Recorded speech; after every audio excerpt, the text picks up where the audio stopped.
Hello YouTube, this is the M18 Hellcat, and I'm bringing you to the new channel, World of Tanks Depot. So, I'm going to start a brand new series right off the bat, and it's going to be called Tanks. I know it's a little original, but it'll keep it up anyway. So this is Tanks Episode 1, and we're going to do the M3 Stuart, starting out at Tier 3, and we're going to show you the specs of it really fast, and then we're going to get into a little bit of the vehicle detail and some of the history. So, it comes at 200 hit points, and it can load a turret up to 12.5 tons. The engine power is 268, which gives it a speed limit because of the load limit being so high. The speed limit will come with 61 kilometers per hour. The traverse speed is 40 degrees a second. It's pretty good at turning, especially if you have clutch braking as your driver. The armor is 38, 25, 25 for both, so it gets front, sides, rear. And you're always going to do either 30 to 50 damage. I mean, it's not going to matter what you do, you're still going to hit the person. The view range is 280 meters though. My current setup is a 37mm M5, a D37 812 turret, a W670 Continental engine, and the Stuart E1 suspension. The SCR radio comes stock, and I can't really do anything about any of that. My crew is all 100%, as you can see, because I got this from the training. So, a little bit more into the history of the tank. So, it was made in World War II from 1941 to 1943. It was made to combat mostly Japanese and Russian people. So whenever the Germans came out with their Tiger tank, the USSR countered with this. I mean, it's a really good tank. So, as you can see, it's considerably long. The hard spots that hit on the tank are actually right here in these machine gun ports. And hitting the treads on this tank can really devastate it, there because it has these connectors right here, and just locks them out. Alright guys, so thanks for watching the description of the vehicle, and I will have the battle attached right after this. Thanks for watching. Alright guys, here we go. We are in my M3 Stuart getting ready for a battle. We have 19 seconds to go. And this is probably my 14th battle on this tank. I have 50 plus battles played on other tanks, including my SPGs. I am in a game with tier 4s though, and there's only 3 tier 4s on each team, so this could go really well for me.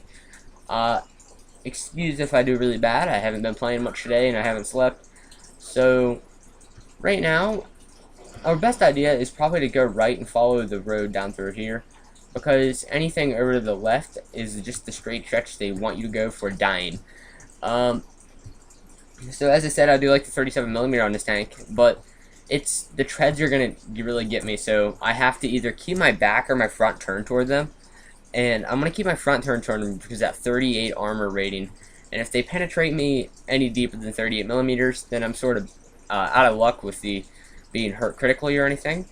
And I just have to, you have to remember my driver is right there in front. He's vulnerable to anything that pierces more than 38mm. So we're right here. We're following these T28 and the T57. The T57 will probably keep me covered if I spot anybody over here. I'm going to try playing the scouting role in this because I'm above 50 kilometers right now, and just driving by, shooting a couple of shots will probably help me out here. So the other team has already lost their M3, and I'm just going to drive by this guy. I mean, I know he's going to run into that rock back there. I just need to keep moving, and as long as I keep moving, I'll be fine. As you can tell, that they did pierce my track pretty quickly. So, this is sort of a win or lose thing. I can't really hit this kid. So, yeah, that's pretty much the M3 in action. It's not, sometimes it's worth using and everything. But I couldn't do anything about dying right there. I mean, I could have turned around and I would have had to face somebody else behind me. So, we're going to skip around here and look, and we're going to try to find another tank that I can tell you a little bit about. So, I can do a little bit of the T57 here. The T57 is an artillery tank for the U.S. Army made in 1941 only, and it was used in World War II to combat Tiger tanks, as most tanks were in these days. And I believe that the Tiger tank was the strongest German tank they had back then, so it was a worthy tank to take on. But the T57 was definitely made back in 1942. Well, 1941 actually, and there was only 100,306 made, I think. And they can shoot up to a 102mm, and their distance can be pretty far. I think one of them, most could shoot up to about a mile. But this is, when using these, the gunner actually had to calculate everything. I mean, if you get the gun this high, you know you're shooting almost to your maximum distance and everything like that. So at least I explained this, guys, and you saw me a little bit in the M3 Stort. It wasn't a great game, but I think it was an okay game. I did a little bit of scouting for some artillery. So, but guys, at least you saw the M3 Stort and how it moves and how it shoots. Thanks for watching.